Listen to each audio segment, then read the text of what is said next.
महाराष्ट्र में एक संत हुए श्री तुकाराम जी महाराज। क्या नाम था? छत्रपति शिवाजी महाराज ने जब इनका कीर्तन सुना तो छत्रपति शिवाजी ने नियम बना लिया कि जब भी वो युद्ध के लिए जाते थे तो युद्ध क्षेत्र के आसपास यदि तुकाराम जी होते थे तो उनके कीर्तन में छत्रपति शिवाजी अपनी सेना आदि सब छोड़ करके जाते थे अकेले। ऐसे थे श्री तुकाराम जी। अद्भुत ज्ञान, अद्भुत कीर्तन, अद्भुत भक्ति के भंडार। पंडरीनाथ भगवान, श्री विठ्ठल भगवान उनसे बहुत रीझे रहते थे। अब देखो, छत्रपति शिवाजी जिनके चरणों में नतमस्तक रहते हैं, साक्षात जगत नियंता जगदाधार पंडरीनाथ भगवान श्री विठ्ठल भगवान जब तुकाराम जी मंदिर में प्रवेश करते थे तो विठ्ठल भगवान की जो प्रतिमूर्ति थी वो जड़ से साक्षात सचल हो जाती थी। हंसने लग जाते थे ठाकुर जी, आंखें टिमटिमाने लगती थी ठाकुर जी की तुकाराम जी के आते ही।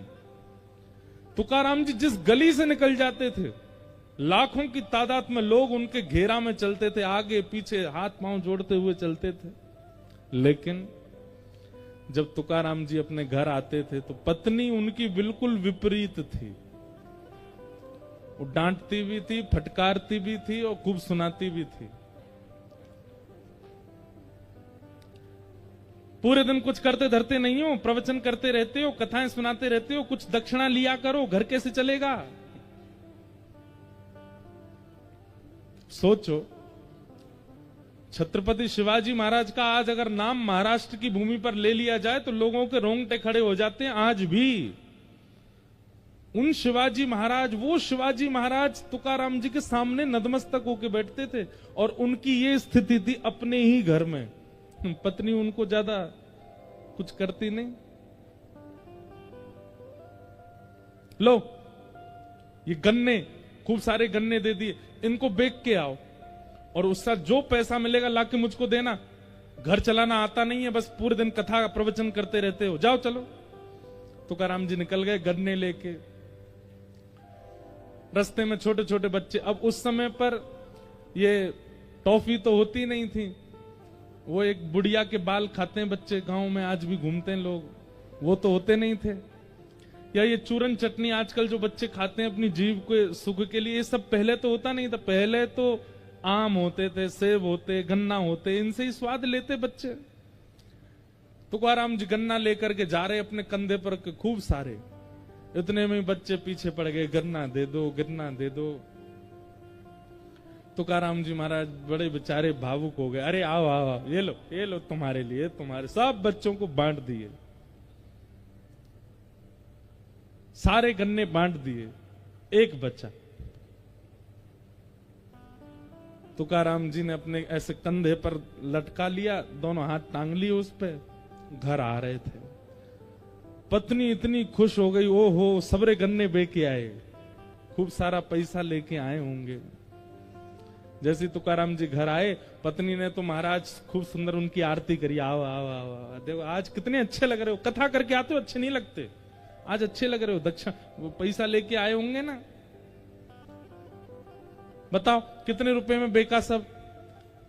तुकाराम जी बोले, देवी मैं तो गया बेचने ही था, तो मार्ग में बहुत सारे बच्चे मिल गए, मैं तो बांट आया सब में, और ये एक मैं इसलिए बचा के लाया था कि भाई तुम भी हो मैं भी हूं, हम दोनों भी तो खाएंगे। पर मैं ये सोच रहा हूं कि हम खाने वाले दो, गन्ना तो एक ही है, अब हम दोनों में कौन खाएगा इसको? दो होते तो बात और अच्छी बन जाती। पत्नी को आया गुस्सा, अपने दांत कटकटाने लगी, बोले रुक जाओ मैं बताती हूँ तुमको। बांट आए बच्चों में, और गन्ना पकड़ करके एक दिया उनके कमर पे, सोई गन्ना टूट गया, दो हो गए। तुकाराम जी बोले, वाह वाह वाह, जय हो विठ्ठल भगवान, आपने तो ऐसी बुद्धिमान पत्नी मुझको दी है, बताओ इसने दो कर दिए, ले एक तू खा एक मैं खाऊंगा। इतनी अनुकूलता में रहते थे, उनको पीड़ा का अनुभव होता ही नहीं था। आज का पति होता क्या करता? ऐसे व्यवहार की पत्नी मिल जाए तो, या ऐसे व्यवहार का पति मिल जाए तो आज के लोग नहीं सहन कर पाएंगे। लेकिन तुकाराम जी पर कोई प्रभाव नहीं पड़ता था उस बात का। अब इसका उत्तर क्या है, क्यों नहीं पढ़ता था? तो अभी सीधी बात तो यह है कि तुकाराम जी भगवान के भक्त हैं, इसलिए उनको लेकिन ऐसे नहीं ना, कोई बात ऐसी बताई जाए जिससे ये प्रमाणित हो जाए कि तुकाराम जी को प्रभाव नहीं होता था। एक बार तुकाराम जी के गांव का एक नया बालक था, उसकी शादी के लिए पूरा परिवार पीछे पड़ रहा था, तू शादी कर शादी कर। उसने एक ही शर्त रखी, बोले हमारे गांव के तुकाराम जी अगर बोल देंगे कि शादी कर तो करूंगा। क्यों? क्योंकि उनकी पत्नी इतनी विपरीत है, वो कभी कहेंगे ही नहीं। भाई जो स्वयं जला हुआ होगा वो दूसरे को सावधान करेगा ना। तुकाराम जी कभी नहीं बोलेंगे मुझसे कि तू ब्याह कर, इसलिए तुकाराम जी अगर कहेंगे तो मैं ब्याह करूंगा। घर वाले बेचारे डर के मारे नहीं जाते थे, क्योंकि तुकाराम जी को मना ही करना है। सबको यही लगता है तुकाराम जी मना कर देंगे, वो खुद बेचारे इतने कष्ट भोग रहे हैं। लेकिन जब अति हो गई तो घर के लोग बोले चल तुकाराम जी के पास चल, उनसे बुलवा। तो बालक गया और तुकाराम जी से जाके बोला मेरे घर के परिवार के सब लोग पीछे पड़ रहे हैं और सब लोग मुझसे कह रहे हैं कि आप ब्याह कर लो, पर मैंने सबसे कहा है कि आप कहेंगे तो ही मैं ब्याह करूंगा।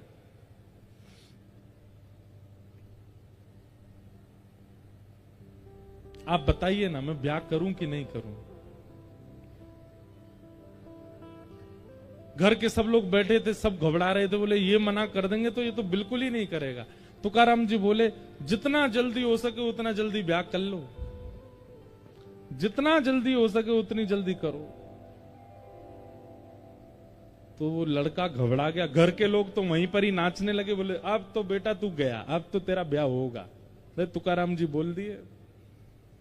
घर के लोग चले गए तो वो अब तुकाराम जी के पास बैठा बोला आप साधक प्रवृत्ति के व्यक्ति नहीं है। अरे जब पता है कि मार्ग में हमने कष्ट भोगा तो दूसरों को सावधान करना चाहिए। आप खुद इतनी पीड़ा में रहते हैं, पत्नी आपकी मार तक देती है सबके आगे, और आप मुझसे कह रहे हैं कि मैं भी ब्याह कर लूं। क्यों? तुकाराम जी बोले देख भाई, अगर अनुकूल पत्नी आ गई तो तुम दोनों जीवन आराम से जी लोगे, और यदि प्रतिकूल पत्नी आई तो इस गांव में एक की जगह दो तुकाराम हो जाएंगे, मैं और तू दोनों। लेकिन उस बालक ने चरण पकड़े, बोले मैं ठीक है मैं ब्याह करूंगा, लेकिन आपकी प्रसन्नता का राज क्या है? आपकी पत्नी विपरीत है। और तुकाराम जी का पहले ब्याह हुआ था तो पत्नी और बेटा भुखमरी के कारण मर गए थे, उनके प्राण चले गए। तो दूसरा ब्याह हुआ तो दूसरी पत्नी इतनी तेज आई कि वो ऐसा करती थी। तो उस बालक ने कहा इतनी प्रसन्नता का कारण क्या? आप इतने प्रसन्न क्यों रहते हो? आपकी पत्नी बिल्कुल विपरीत स्वभाव की, आपके घर में कोई सुख शांति नहीं है, आप पूरे दिन यहाँ पहाड़ी पर बैठे रहते हैं, आपको भोजन भी घर से तो मिलता नहीं है, फिर भी आपके चेहरे पर कभी शिकन नहीं देखी, आपके चेहरे पर कभी मायूसी नहीं देखी। इसका कारण क्या है?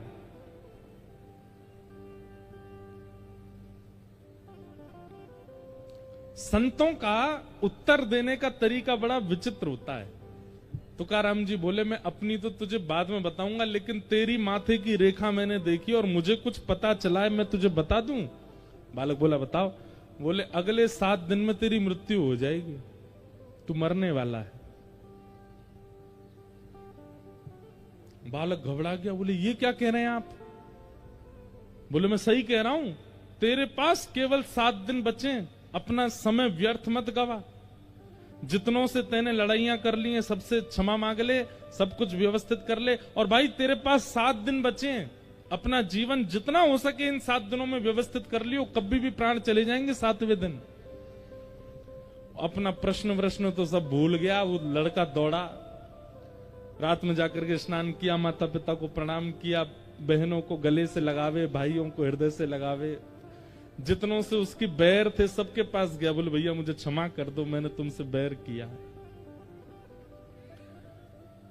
सब लोग कहते ये हो क्या गया, किसी को बताता था नहीं कि क्या होने वाला उसके साथ। अब स्थिति ये हो गई कि घर में मां भोजन बनाती है, दाल में नमक नहीं पड़ा, खा लेता है चुपचाप, कहता नहीं है। पहले इतना टोकता था, इसमें नींबू डालो, नमक डालो, मिर्च डालो, अब जैसा मिल जाता है पा लेता है।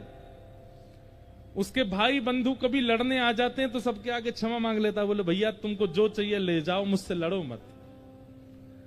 कभी उसको बहुत कोई स्नेह देता तो भी उस पर फर्क नहीं पड़ता, कोई उसको बहुत कष्ट देता गया, बोले नाथ दिन है, अब बताइए मेरे प्राण कब निकलेंगे और मैं क्या करूं अब। तुकाराम जी बोले एक बात बता, पिछले 7 दिनों में तुझसे कोई लड़ने आया? बोले आए तो थे लेकिन मुझको याद नहीं, क्योंकि मैंने दिमाग में ज्यादा लिया नहीं। लड़ने आ रहे थे भाई बंधु लोग, मैं कहता भाई लड़ो, मतलब क्या लड़ने के लिए कहां जाऊं मैं, मेरा प्राण निकलने वाले हैं। तुकाराम जी बोले पिछले 7 दिन में तेरा किसी ने बहुत सम्मान किया?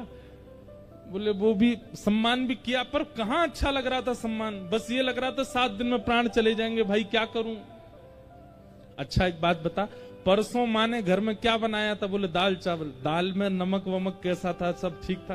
बोले कुछ याद नहीं है मुझको, जैसा बना मैंने खा लिया, मुझे तो बस यही लग रहा था प्राण जाने वाले हैं। तुकाराम जी बोले मेरी प्रसन्नता का राज यही है, मैं हर दिन को अपना अंतिम मानता हूं, मैं हर दिन को अपना अंतिम समझता हूं। कोई मुझसे लड़ने आता है तो मैं विचार करता हूं मेरे क्या पता अगले क्षण मेरे प्राण चलेगा, इससे बैर क्यों करूं। कोई मेरी बहुत प्रसन्नता करता है तो भी मैं ये विचार करता हूं कि इसकी प्रसन्नता लेके फूलूं क्यों, क्या पता अगले क्षण मेरे प्राण निकल गए तो। पत्नी मुझे मारती है, भोजन नहीं देती, या भोजन देती है तो जला हुआ दे देती है, मैं पा लेता हूं, कुछ कहता क्यों नहीं हूं, क्योंकि मुझे लगता है मेरा अंतिम क्षण हो सकता है, मेरा कोई भी समय मेरे प्राण जा सकते हैं, इसलिए मैं ये सब संसार के व्यवहार में पड़ता ही नहीं। बालक चरणों से लिपट गया, बोले भगवान आपने कृपा कर दी, आपने जीवन का सूत्र दे दिया। हम लोगों में कुभाव उत्पन्न क्यों होता है? क्योंकि हमें यह विश्वास है कि हम कल भी जीवित हैं, कल देख लेंगे। हम लोगों में सम्मान के प्रति इतनी रुचि क्यों है? क्योंकि हमें विश्वास है कि कल और मिल सकता है। सम्मान के प्रति रुचि और अपमान के प्रति क्रोध, या जितने भी विकार हमारे चित्त में आते हैं वो केवल इसलिए आते हैं क्योंकि हमें विश्वास है कि हम जीवित रहने वाले हैं। अपने हर क्षण को अगर अंतिम मानने लगे, क्या पता अगला क्षण हम जीवित रहे कि नहीं, आप सब व्यवस्थित सामान्य हो जाओगे, शांत हो जाओगे, मौन रहने लगोगे, ना किसी से कोई शिकायत, ना किसी से कोई लड़ाई, ना किसी से कोई प्रेम, सब सम। एक सूत्र है। ठाकुर जी जब जीवन में आते हैं तो विपत्तियां कम नहीं होती, पर विपत्तियों का प्रभाव खत्म हो जाता है। और क्षमा करें, आप तिलक लगाते हो, कंठी पहनते हो, नाम जप करते हो, लेकिन विपत्ति, आपत्ति, संपत्ति, इनका प्रभाव दिखता है आपके ऊपर, तो आप आडंबर कर रहे हो, आप नाम जप नहीं करते।